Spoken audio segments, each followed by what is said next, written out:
সুপ্রিয় দর্শক, আসসালামু আলাইকুম। আপনাদের সবাইকে স্বাগত জানাচ্ছি এখনকার আলোচনায়। আপনাদের সঙ্গে আছি আমি সিরাজুল ইসলাম। দর্শক, ফ্রান্সকে সরাসরি না বলে দিয়েছে ইরান। এপাশে হরমুজ প্রণালীকে নিয়েই ইরান আর আমেরিকার মধ্যে মারাত্মক ধরনের অনিশ্চয়তা তৈরি হয়েছে। কাতারের রাজধানী দোহায় যে বৈঠকের দাবি করে আসছিল আমেরিকা, ইরান তা এখন পরিষ্কার করে বলছে এই ধরনের বৈঠকে বসার কথা তাদের নেই। তবে কাতারের মধ্যস্থতায় পরোক্ষভাবে হয়তো কিছু বার্তা আদান প্রদান হতে পারে। তাহলে আসলে ব্যাপারটা কি? এপাশে ইসরায়েলের হাইফা বন্দর নগরী কেঁপে উঠেছে ভয়াবহ এক বিস্ফোরণে। কারা এই বিস্ফোরণের পেছনে রয়েছে, কারা এর সাথে জড়িত? একই সময়ে ইসরায়েলের প্রধানমন্ত্রী বেনিয়ামিন নেতানিয়াহু এবং যুদ্ধমন্ত্রী ইসরায়েল কাটজ দক্ষিণ লেবানন সফর করেছেন। তারা আসলে কি বার্তা দিতে চাইলেন?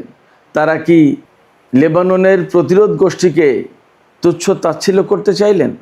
তারা কি ইরানকে কোনো বার্তা দিতে চাইলেন? সুপ্রিয় দর্শক, এইসব বিষয় নিয়ে এখনকার ভিডিওতে বিস্তারিত আলোচনা করব। আশা করি আপনারা শেষ পর্যন্ত সঙ্গে থাকবেন। আর ভিডিও ভালো লাগলে বরাবরের মতোই বলি, লাইক কমেন্ট শেয়ার করবেন এবং চ্যানেলটি সাবস্ক্রাইব করে টক উইথ সিরাজের সাথেই থাকবেন। দর্শক, চলুন বিস্তারিত আলোচনা করি।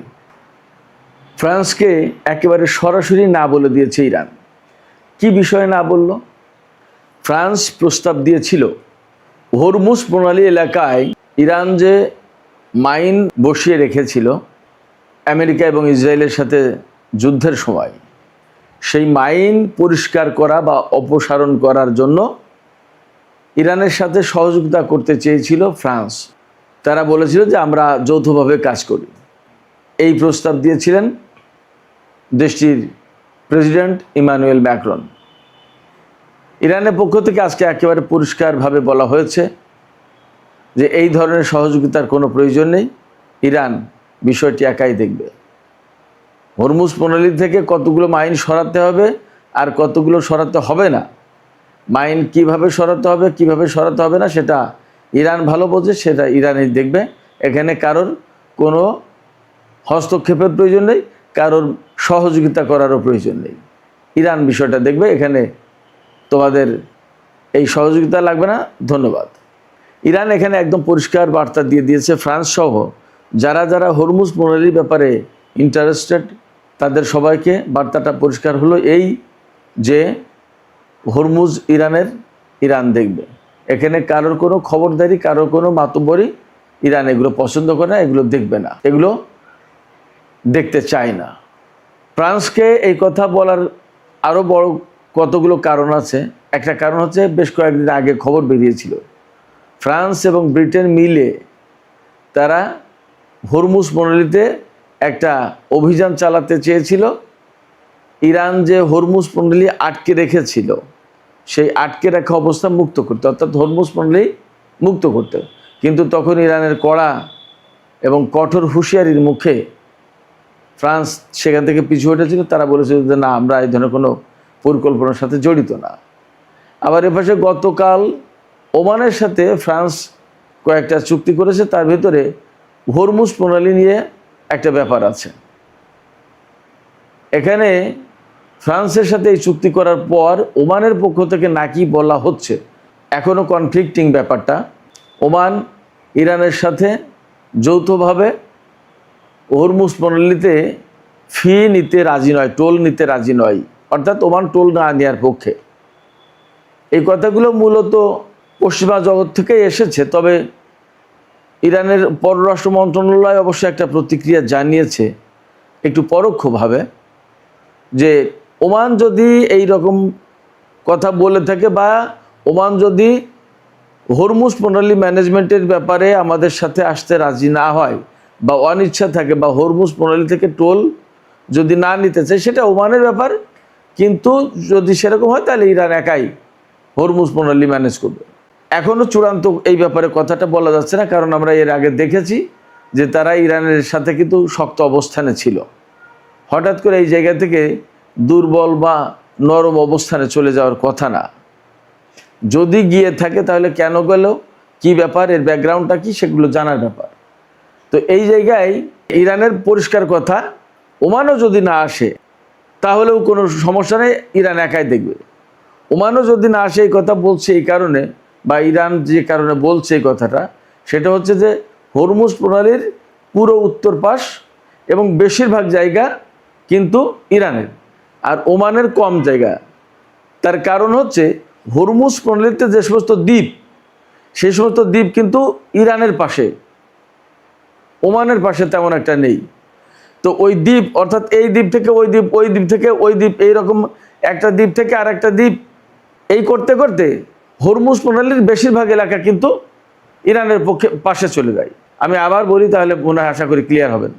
ধরুন হরমুজ প্রণালীর একেবারে উত্তর পাড় হচ্ছে ইরান, সেখান থেকে ধরুন কথার কথা 10 নটিক্যাল মাইল হচ্ছে সামনে যাবে, গেলে ইরানের ভূখণ্ড থেকে আন্তর্জাতিক পানি সীমা শুরু হবে। তো দেখা গেল 8 নটিক্যাল মাইল যাওয়ার পরে একটা দ্বীপ পড়েছে, তাইলে ওই দ্বীপ তো ইরানের ভেতরে পড়লো আলটিমেটলি। তাইলে ইরানের ভূখণ্ড কিন্তু আরও 8 নটিক্যাল মাইল দূরে সামনে এগিয়ে গেল। মূল যে একদম সাগরের যে তীর, সেইখান থেকে 8 মাইল সামনে, 8 নটিক্যাল মাইল সামনে আসলো। এখান থেকে যে দ্বীপটা, সেখান থেকে আবার 8 নটিক্যাল মাইল সামনে যাবে, এইভাবে। তো দেখা গেছে এইভাবে করতে করতে সেই ওমানের কমই পড়ে, ইরানের বেশি পড়ে। তো যাই হোক, যেহেতু এখানে ইরান মূল শক্তি, সেক্ষেত্রে ইরানের বক্তব্য হচ্ছে হরমুজ প্রণালী আর আগের অবস্থায় তো যাবেই না, এখানে কারো কোনো মাতবরিক কর্তৃত্ব, প্রভুত্ব, এর কোনো কিছু চলবে না। যা দেখার এই হরমুজ প্রণালীর যা ভালো মতো সব কিছু ইরান দেখবে।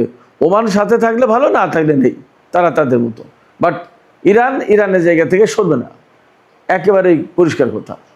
এই জায়গাটাই প্রশ্ন আসে আমাদের অনেকের ভেতরে, হয়তো প্রশ্ন আসতে পারবে যে ইরান কি একা টিকে থাকতে পারবে? সারা বিশ্ব যদি এই জায়গায় ইরানের বিরুদ্ধে চলে যায় তাহলে কি করবে? এখানে সবচেয়ে সহজ কথা এবং বড় কথা হচ্ছে, দেখেন, রাশিয়া এবং চীন বাদ দিলে যে বাদ বাকি বিশ্ব শক্তি থাকে, সেই শক্তির সম্মিলিত যে রূপ, তার চেয়ে বড় শক্তি হচ্ছে আমেরিকা। আমি আশা করি আপনাদেরকে ক্লিয়ার করতে পেরেছি কি বলতে চেয়েছি। চীন এবং রাশিয়া বাদ দিলে ইউরোপীয় বা নেটো জোট যেটা, সেটার যে সম্মিলিত রূপ, তার যে শক্তি, তার চেয়ে একার বেশি শক্তি হলো আমেরিকার। সেই আমেরিকা আর ইসরায়েল যখন একসাথে এসে যুদ্ধ করেছে, আর ইরান সেই আমেরিকা ইসরায়েলকে এইভাবে নাকানি চুবানি খেয়েছে। মার্কিন ঘাঁটিগুলোর পরিস্থিতি আপনারা সবাই জানেন যে কী অবস্থা মধ্যপ্রাচ্যে হয়েছে, এবং কম ঠেলাই তো আমেরিকা এই চুক্তির দিকে দৌড়ায়, এটা তো সোজা কথা। ফলে ওই ভাবনাটা, ওই টেনশনটা, ওই দুশ্চিন্তাটা না করলেও চলবে যে সারা বিশ্বের সব দেশ যদি মিলে আসে তাহলে কি হবে। না, ইরান এই জায়গায় ভয় পাচ্ছে না। ইরানের বক্তব্য হচ্ছে যে এটা আমার, এটা আমাকেই ম্যানেজ করতে হবে, আমিই করব, তাতে যাই হোক না কেন। আর এখানে আমি আপনাদেরকে আরেকটু বলি, ওই যে সেই চীন রাশিয়া ইরানের ব্যাপারে তাদের যে অবস্থান, যুদ্ধের আগে যে অবস্থান ছিল, যুদ্ধের সময় সেই অবস্থান, বরং এখন আরও শক্ত হয়েছে দুই কারণে। এক হচ্ছে যে রাশিয়া এবং চীন দুই দেশেরই ইরানকে প্রয়োজন। এই কেন প্রয়োজন সেই ব্যাখ্যা কিন্তু আমি বহুবার দিয়েছি। আজকে খুব সংক্ষেপে বলি যে ইরান যদি মধ্যপ্রাচ্যে না থাকে, রাশিয়া এবং চীনের কোনো মধ্যপ্রাচ্যে কোনো পা রাখার জায়গা থাকবে না। আমেরিকাকে কর দিয়ে, ইসরায়েলকে কর দিয়ে মধ্যপ্রাচ্যে ঢোকা লাগবে চীন এবং রাশিয়ার চেয়ে চীনের সংকটটা বেশি। অতএব ইরানকে টিকিয়ে রাখতে হলে, ইরানকে বাঁচিয়ে রাখতে হলে এবং ইরানকে বিজয়ী করতে হলে চীন এবং রাশিয়াকে সাপোর্ট দিতেই হবে, এবং এই সাপোর্টটা দেওয়া তাদেরই প্রয়োজন, এটা ইরানের জন্য না। চীন রাশিয়া এখানে সাপোর্ট দেবে না এটা ভাবার কোনো কারণ নেই, এবং চীন রাশিয়া ইরানের সাথে নেই এটাও ভাবার কারণ নেই। বরং যুদ্ধের সময় বা যুদ্ধের আগে যা ছিল তার চেয়ে এখন বেশি শক্ত চীন রাশিয়ার অবস্থান। এটা গেল একটা কারণ, তাদের স্বার্থের প্রয়োজন। আর একটা কারণ হচ্ছে যে ইরানকে নিয়ে চীন এবং রাশিয়ার হয়তো একটা কনফিউশন ছিল যে আমরা যে এই অস্ত্র দিচ্ছি, সাপোর্ট দিচ্ছি, প্রযুক্তি দিচ্ছি, এইগুলো ঠিকমতো ব্যবহার করতে পারবে ইরান, নাকি আমাদের এই অস্ত্র, এই সাপোর্ট এবং এই প্রযুক্তি মায়ের খেয়ে দেবে, তখন আমাদের বাজার নষ্ট হবে। কিন্তু যুদ্ধে ইরান যথেষ্ট সফলতার পরিচয় দিয়েছে এবং সাকসেসফুলি ইসরায়েল এবং